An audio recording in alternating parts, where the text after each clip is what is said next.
So, the burning question, what is project management? Our book defines project management as the application of knowledge, skills, tools, and techniques to meet project requirements. What does this really mean to someone who's never been a project manager? It means taking all the many moving parts of a project, organizing a plan to execute those parts, and applying the correct resources to all parts of the project. How does a project succeed? Project management can be summarized as a plan that takes into account the triple constraints, the three goals of cost, time, and scope. By successfully managing a project, the triple constraint goals are accounted for and met, and the project is completed to the satisfaction of the sponsor. There are as many important issues with projects as there are projects, but there are a few key ones that pertain to our iPad implementation. Budget management was a paramount concern, along with effectively managing the resources of the small school IT team. We even got the computer club to help. History of project management. Until the 80s, project management was primarily just a schedule with resources that was provided to leadership in the military, computer, and construction industries. Since then, project management has grown into an entire career field, with industry certifications and practice in almost every facet of industry and in countries around the globe. Project management projections for the future. The benefits of having a solid project manager and project management plan have already been realized in industries around the globe. The future of the career field and certifications can only continue to improve, mature, and provide additional benefits to the industries that use it. For our project team selected an iPad implementation project to provide iPads for student and teacher use throughout the district. With a grant of $500,000 and an additional $200,000 from the IT department's budget, we have elected to purchase, configure, and deploy 1,000 iPads for student use within the school district. The project team decided on using a MacBook with Apple Configurator and iPad carts to configure and deploy the iPads. On top of the implementation, the project team also plans to conduct training for both students and teachers, as well as provide technical support for the project. Project risk management is the art and science of identifying, analyzing, and responding to risks through the life of a project and in the best interests of meeting project objectives. Our iPad implementation project, like all projects, contains a variety of both positive and negative risks that must be considered during project execution. According to the probability or impact matrix, the majority of the risks involved are of high impact. Therefore, proper planning is necessary in order to ensure that the project is not impacted and continues steadily in order to meet time and cost goals. Along with high impact risks, most of the risks contain medium to high probability of occurrence. The two highest probability and impact risks, however, are positive risks, so it would do best to maximize the potential for these two risks occurring.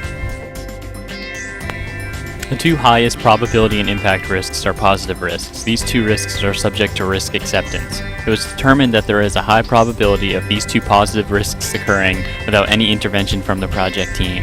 However, in order to be sure they do occur, it is best to use risk exploitation. By mitigating or avoiding these risks altogether, we have a higher chance of project success.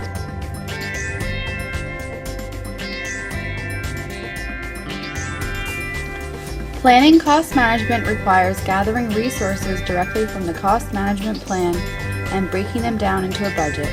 For iPad implementation, this included hardware, software, management, and IT support functions. Determining the budget involves allocating the overall cost estimates to individual work items to establish a baseline for measuring performance. For this project, we had to decide whether to lease or to purchase Apple products. After research, we decided it would be best to purchase the iPads because our liabilities were higher, considering that 1,000 students were using the products. The rest of the cost determinations were straightforward. Training, technical support, and installation would occur either way. The $700,000 budget allocated $599,798.25 for hardware and software. This left $100,201.75 for 69 one-time hours of training, installation, and configuration, and about 28 weekly hours of training and technical support. Technical support, installation, training, and configuration are absorbed by the current IT department in the school. Closely tied to cost management is procurement management. Procurement is certainly a familiar business term. It's the process of acquiring goods and services from an outside source. With most projects, a make or buy decision comes into play. It's all part of planning procurement management. Does it really apply, though, to procuring iPads? Well, this one is a no-brainer. Besides being impossible, getting sued by Apple doesn't sound like much fun. To avoid the lawyers, we decided to contact Apple to make our purchase of 1,000 iPads. After reviewing the $1 purchase option lease and the fair market value lease options, we ultimately decided to purchase the iPads outright with a $500,000 grant the school had already acquired.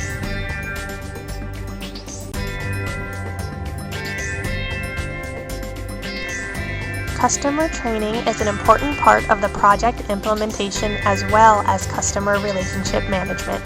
It is important that we maintain our customer relationships to ensure that our customers are happy with the product and the IT department. In other words, the teachers and students will not be happy with the product if we hand them 1,000 iPads but neglect to explain how to use them. The first step to the user training is to host a series of training courses for teachers interested in training. It is necessary that the teachers attend these meetings to create an understanding of how the product works. Some teachers might own personal iPads and will already know how to use the product. It is important for teachers to understand the security settings and policies that will be associated with the school-owned iPad. The instructor will go over information such as turning on the iPad, unlocking the iPad, volume control, using applications, and other basic information and functions related to the device. After the closing of this project, the IT department will continue to offer support and training on the iPads as needed. Training courses can be developed as new updates and applications are released. Classes can be held for new teachers and staff members that are in need of training. Stakeholders can be both internal or external to the organization. They can be directly involved in the project or simply just be affected by the project. No matter which of these is the case, it is just as important to properly manage both the internal and external, indirect and direct stakeholders, and that is where stakeholder management comes into play. Stakeholders include everyone from the project sponsor to opponents of the project. That is why it is critical to identify all of them at the start of the project. One of the main techniques used to ensure all stakeholders are identified is the stakeholder register.